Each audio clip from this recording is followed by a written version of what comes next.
Retomada da zona rural de Porto Alegre é tema de audiência pública. Proposta do Executivo Municipal pretende reativar a área excluída no plano diretor da cidade em 1999. Vereadores aprovam parecer do projeto que cria 14 áreas especiais de interesse social. Parlamentares também conheceram os detalhes do projeto arquitetônico vencedor do concurso público para o prédio anexo da Câmara Municipal. Escola Municipal cria guia turístico da Zona Leste de Porto Alegre. Iniciativa dos professores é o tema de hoje do quadro Momento Cidadão. Estes são os destaques do Jornal da Câmara, que está começando agora.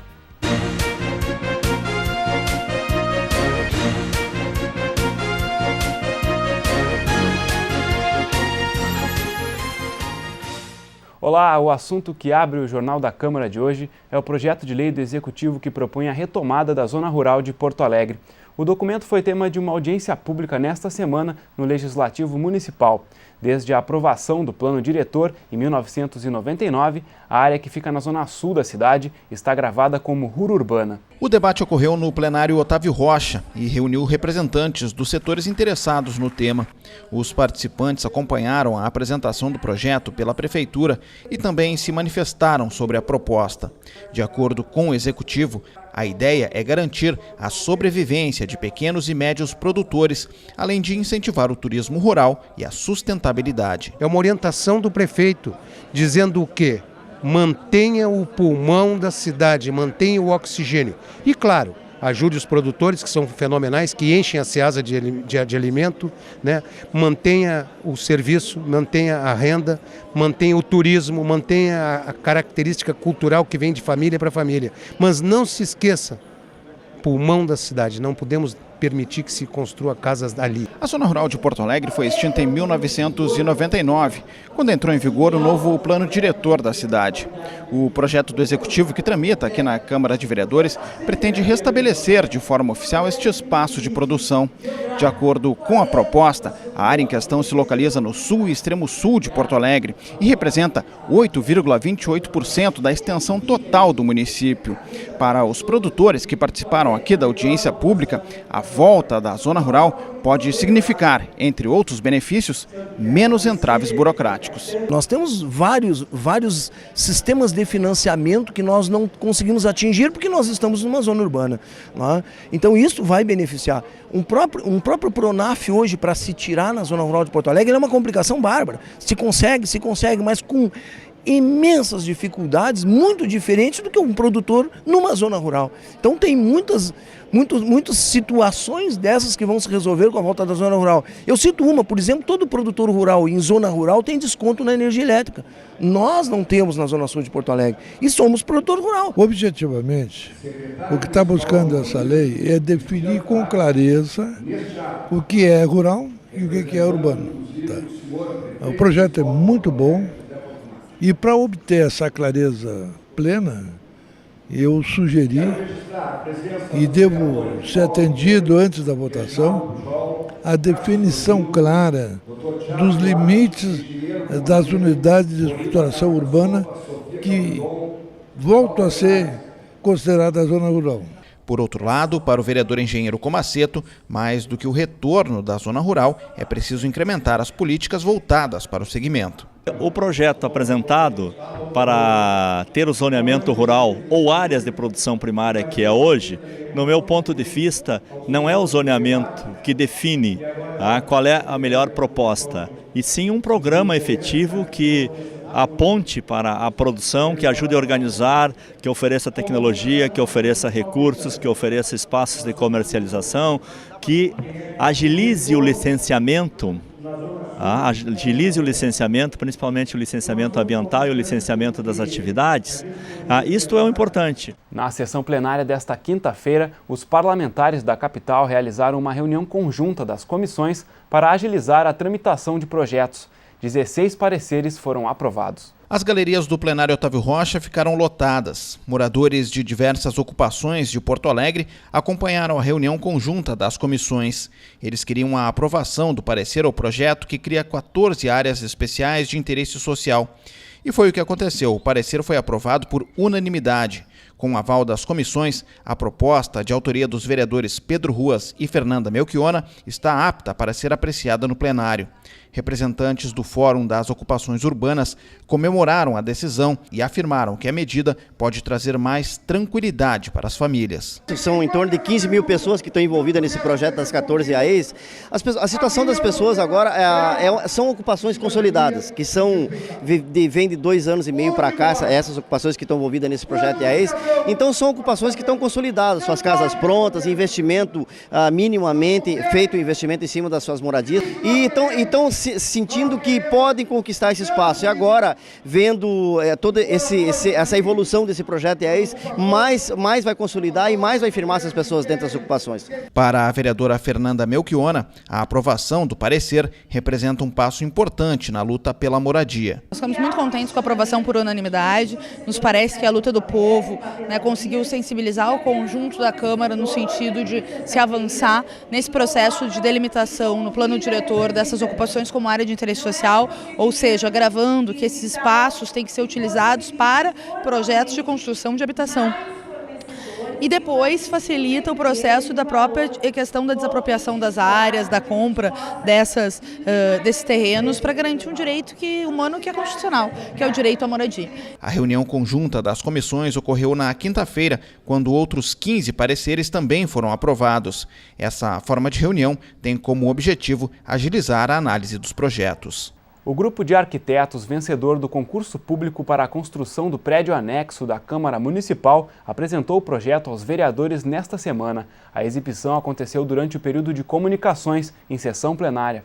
Daniel Corse da Silva, André Sawaia, Laura Pardo e Dani Irano, de São Paulo, foram os autores do projeto arquitetônico que venceu o concurso público para o prédio anexo da Câmara Municipal. Os profissionais compareceram ao plenário Otávio Rocha nesta semana e apresentaram o trabalho aos parlamentares. O encontro também contou com a presença do vice-presidente do Instituto dos Arquitetos do Brasil, Ednezer Flores. 52 escritórios de arquitetura de todo o Brasil participaram do pleito, que teve o resultado divulgado em sessão solene no dia 13 de novembro. Segundo os autores, o objetivo foi criar um trabalho que acolhesse os servidores da Câmara e os visitantes. É um edifício que se organiza por isso.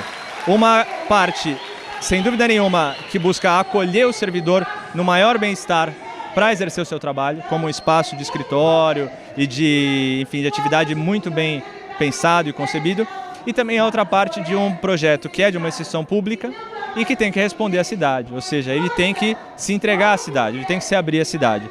O prédio anexo ao Palácio Aloísio Filho foi projetado para abrigar a sede administrativa da Câmara Municipal. A obra também permite um reaproveitamento do espaço onde hoje ficam os gabinetes e as bancadas partidárias. Durante a apresentação, o vereador Marcelo Esgarbosa subiu à tribuna e questionou a real necessidade da construção. O parlamentar alegou não saber se houve uma discussão ampla sobre o tema entre os vereadores. O que eu questiono, e aí faço não como representante de um partido, mas pelo mandato, pelo menos, o nosso mandato, é problematizar, primeiro, em que momento se tomou essa decisão de construir esse novo prédio.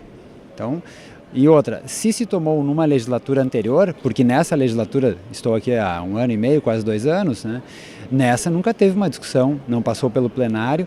Se passou numa reunião de mesa diretora, não sei se esse era o fórum mais adequado para uma decisão dessa magnitude. Segundo o presidente do Legislativo, vereador Professor Garcia, o prédio anexo é uma necessidade há 20 anos e é resultado das atividades da Comissão de Obras da Câmara. O parlamentar também informou que a construção deve começar no primeiro semestre do ano que vem. Essa questão é uma demanda há mais de 20 anos. A questão da reforma do Aloísio Filho vai ter que ser uma reforma aqui, vai ter uma reforma.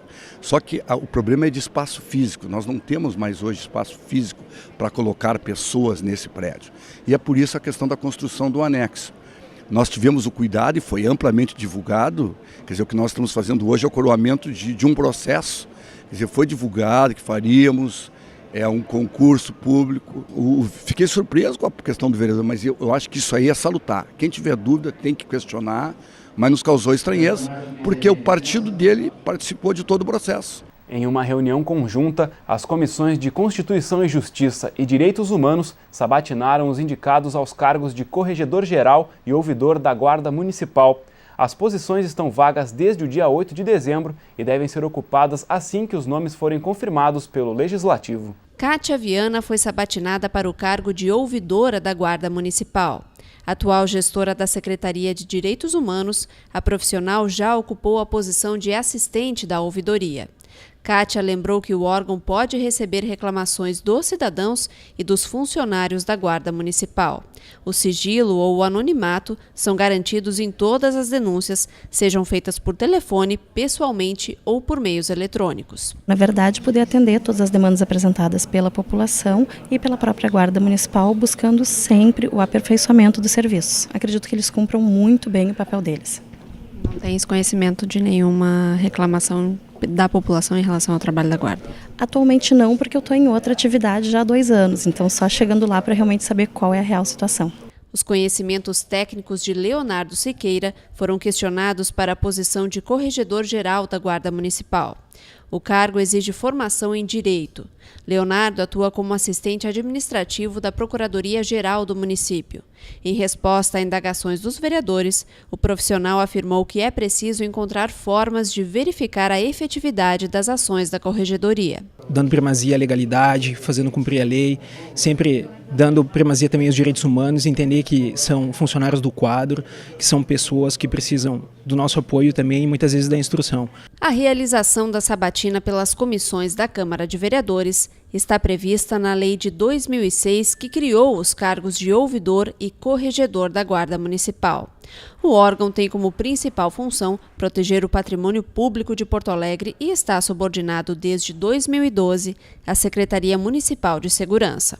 Onde existe um conjunto, por exemplo, de mais de 600 guardas na cidade, é evidente que nessa comunidade existem os inúmeros problemas, de ordem disciplinar até psicológica e de toda a ordem. E há necessidade, né, de uma corregedoria, como o nome está dizendo, possivelmente corrigir indisciplinas e outras situações, com plenos poderes para o corregedor geral, e a ouvidoria, que dá guarida, inclusive, a queixas, até a opiniões para a melhoria da guarda e que quem convive com ela. O vereador Walter Nagelstein, do PMDB, foi designado como relator do processo sobre a sabatina dos candidatos. O parecer deve ser apresentado para votação em plenário na próxima semana. Foi eleita nesta semana a nova mesa diretora da Câmara Municipal para o ano de 2015. A posse ocorre no dia 5 de janeiro. A eleição ocorreu na sessão plenária de quarta-feira. Fruto de acordo político-administrativo, a chapa única recebeu 30 votos favoráveis e nenhum contrário. Em 2015, o presidente será o vereador Mauro Pinheiro, do PT. Conforme o parlamentar, aproximar cada vez mais o legislativo da sociedade está entre os planos para a gestão do ano que vem. Nós estamos numa expectativa de muito trabalho, muita dedicação e poder continuar avançando na relação do legislativo com a sociedade, com a comunidade, para que o legislativo seja visto com melhores olhos pela comunidade. Queremos fazer um trabalho de aproximação e de valorização para que as pessoas possam entender o nosso trabalho aqui, que muitas vezes é incompreendível.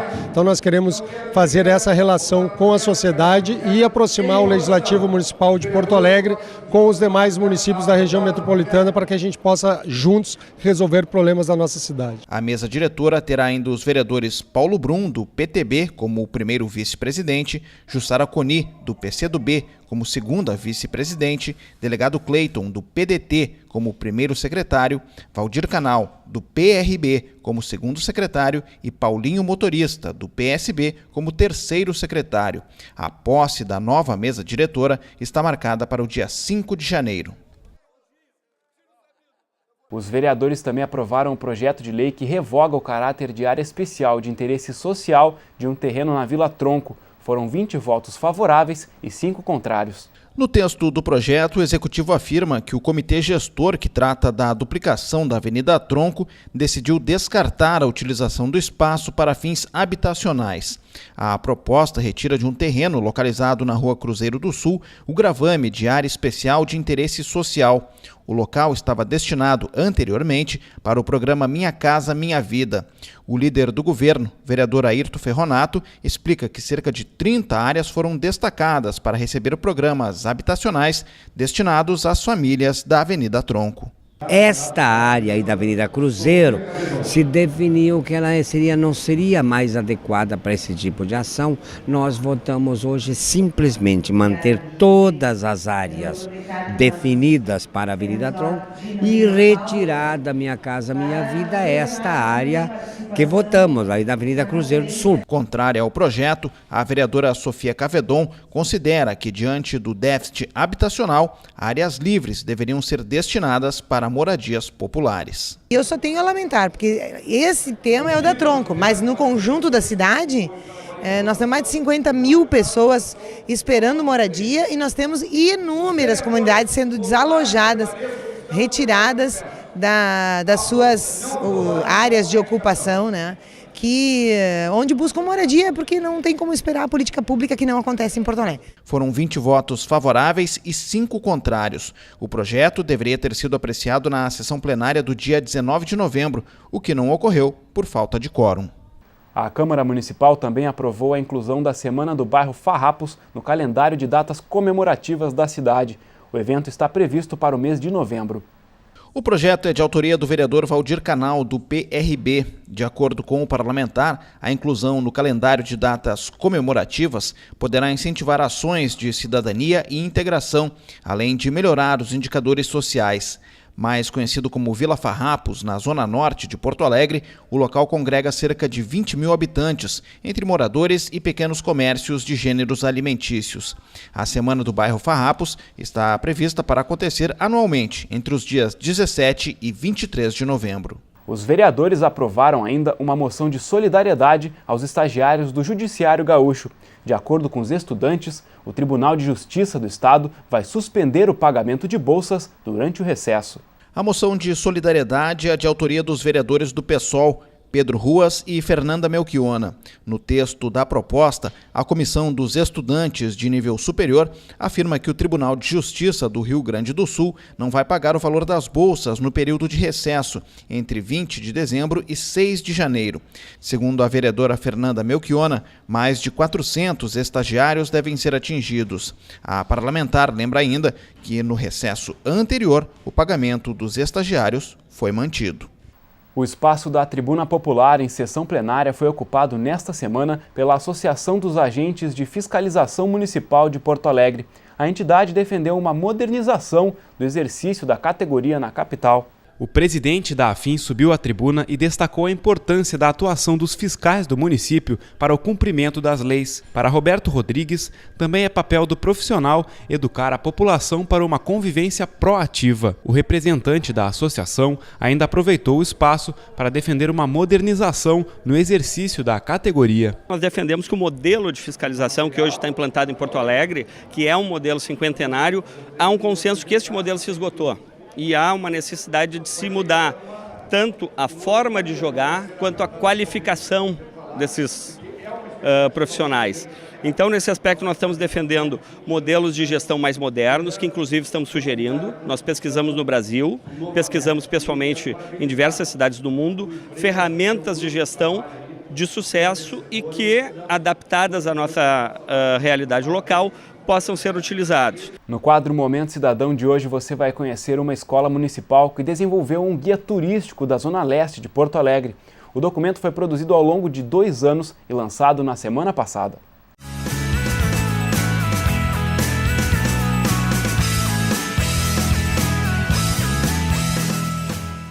A Escola Municipal Deputado Marcírio Goulart Loureiro fica no bairro Coronel Aparício Borges, na Zona Leste de Porto Alegre. A área integra a microrregião da Alameda, formada também pela Vila João Pessoa e pelo bairro São José.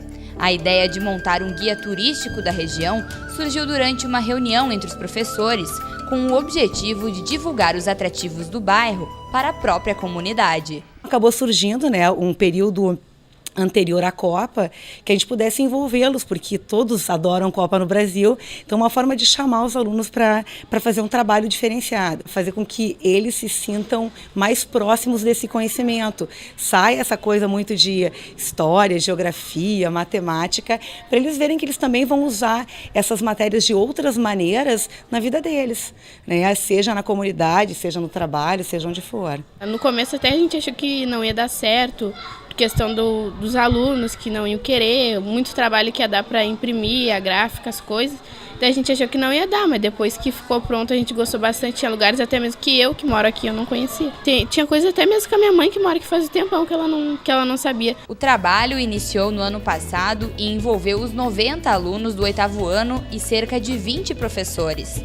O guia foi elaborado durante o horário de aula e o documento foi dividido em temas específicos como lazer, esporte, saúde e trilhas ecológicas. A minha área foi de dados gerais e dados históricos, né? Então a gente reuniu o meu grupo, colocou ali uma lista de todas as coisas importantes com relação a esse assunto que seria legal que as pessoas soubessem.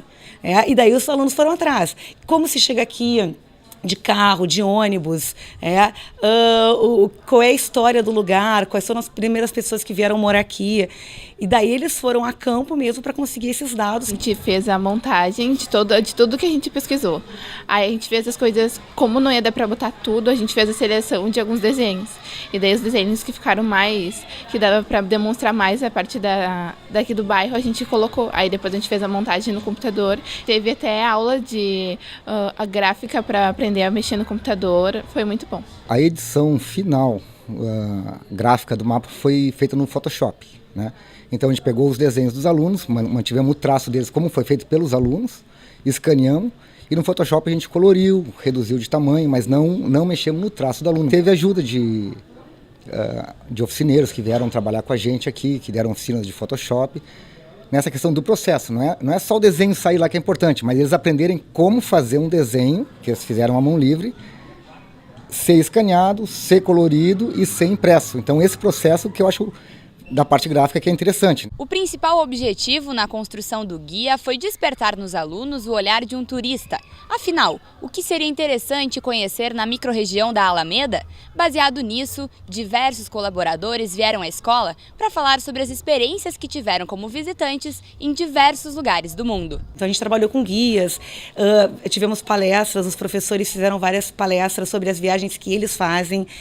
Eles trabalharam com o guia.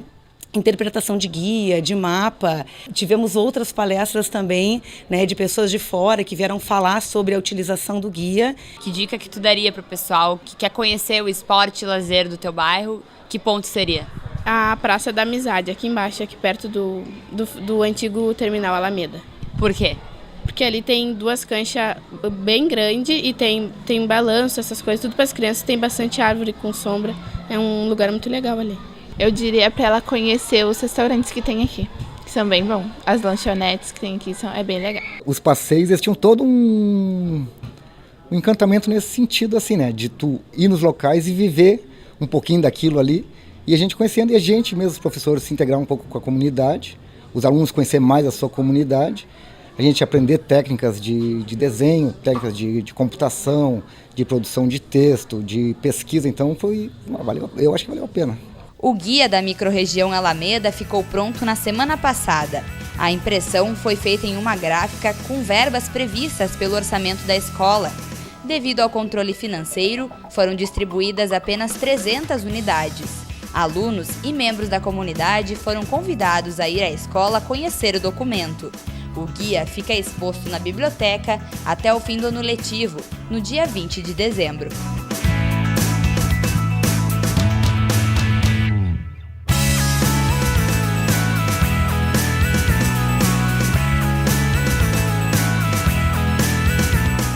O Jornal da Câmara de hoje fica por aqui. Obrigado pela sua companhia. A gente se encontra na próxima edição. Até lá!